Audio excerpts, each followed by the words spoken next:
It is day 8 and once again ocean and nothing but ocean. But we just had some delicious dinner where we had kind of a hamburger where we had homemade bread. We made it completely from scratch with flour and everything. And we baked it. Then we put canned meat on top of it and a fried egg. It was amazing. And we're going at 6.5 knots right now with our goose wing sails.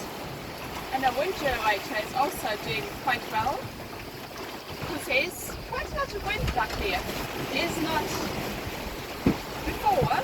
A few days ago we had to use a spinning rod before a tour. There was barely any wind. We struggled to go above 3 knots. And now we have about less than 1,000 nautical miles left. So that's great. But we have been seeing some kelp in the water here and there, which is quite interesting. I wonder why it's on the surface in such small amounts. Day 4 of sailing is nearly over and we've been averaging about 105 nautical miles a day, and it is not nothing but ocean anymore because then there's right there we can see a mast with a sail out, so at least something about ocean. And we're doing right now 5.4 knots with a spinnaker. We can't use the sails because the wind is too little, there's not enough wind. And we have about 1,700 nautical miles left to the Caribbean. It is end of day 5 and for most of the day it was nothing but ocean, just ocean, but we saw 1 or 2 fishermen boats I think in the distance, so that was nice to see something. And we have more or less 1,570 nautical miles left to do, and we're going 5 knots right now with the spinnaker up. But while we were putting the spinnaker up, a few accidents happened where there was a self-timer.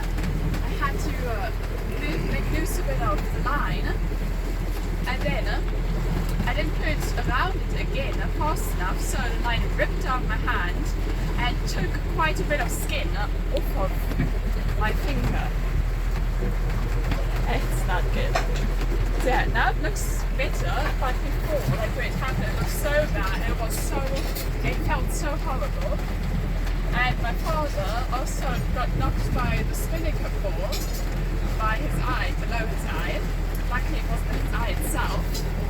So things happen on the boat, it's not good, but it's just what happens sadly. And we saw so many flying fish. Just a minute ago there were so many jumping out of the water, jumping in, jumping out. That was very interesting. But we haven't seen any dolphins yet, so maybe you won't see any out here. But we can see.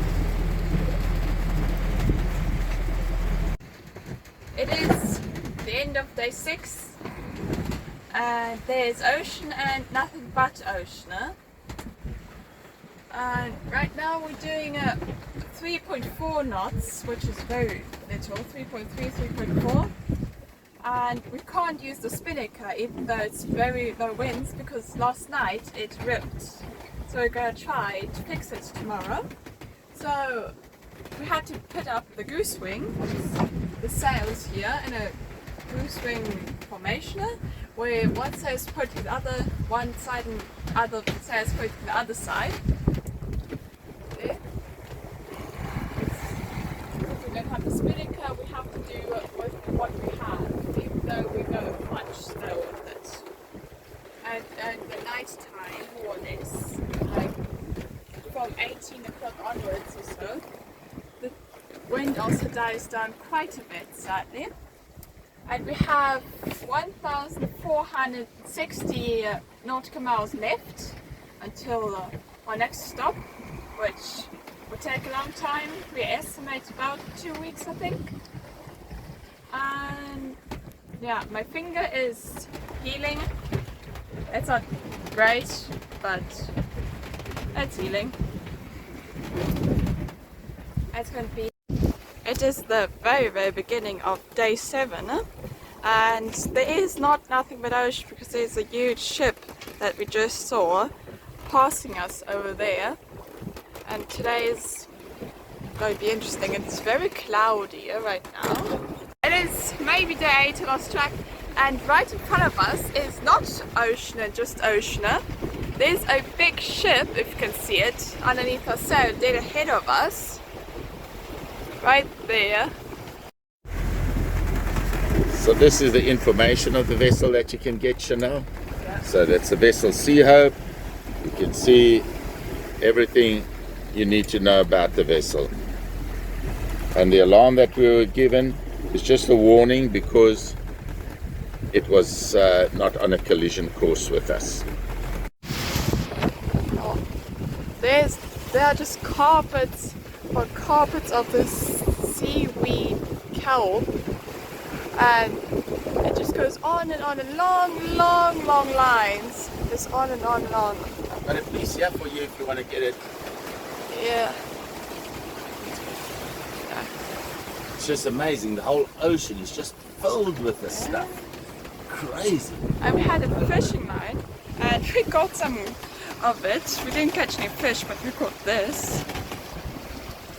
It is the beginning of day 11, and somehow I didn't count correctly. I think I counted 2 days double. That's why it's jumping from 9 to 11.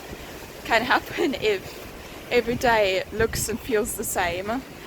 But out here we have spotted a rainbow right when the sun is setting up there. It's a bit hot too. Yeah, we are seeing a rainbow there, and there are a few flying fish here, but interestingly enough we can't see any kelp here. No, or seaweed, whatever that was. None. It just disappeared. Maybe we see some later, but it's so weird because it just comes in long lines. It just goes on and on and on. It would be something if it was just dotted everywhere, but it's like a perfect line. There we have seen a first line of kelp, and back there next to the rainbow, that's what there's a rainbow, there's rain falling, and I hope it doesn't come towards us because we do not want to get wet. Today will be an exciting day. We're going at 6.8 knots, and we have probably only 4 days left. We'll be very excited to get to Barbados. So it is an update for day 11, a few minutes after the last video, and there's an even bigger rainbow, maybe like 90 degrees from the other one, and it just ends. It goes up, it just ends there. As you can see, it doesn't go anywhere else. So it's I've never seen anything like that. I only have seen a full one. This is not even half a rainbow. And the rain hasn't really caught up to us. It's just sometimes there's a light drizzle on us. It is day 12, nearly day 13, and I am standing in the rain alone recording this because there have been a few squalls, which means that it's not normal rain like in city something. It just parts are cloudy and then raining and then it comes and it goes, and yeah. And again, ocean, nothing but ocean out here. You might not be able to see the rain because it's very fine, but it is definitely there. It is rather unfortunate, but if it's your shift, then you got to be outside looking if there are any boats or anything problematic, even if it rains. That's just boat life. So it is not nothing but ocean and just ocean. back there, all the way far away, I had to zoom in as much as possible with my phone, is a big white ship. So it's very interesting to see something and not just ocean all day. So here we got an alarm on our boat, and then we looked up and there was this huge container ship right in front of us. And luckily we saw it in time, because it would have been really bad if we didn't.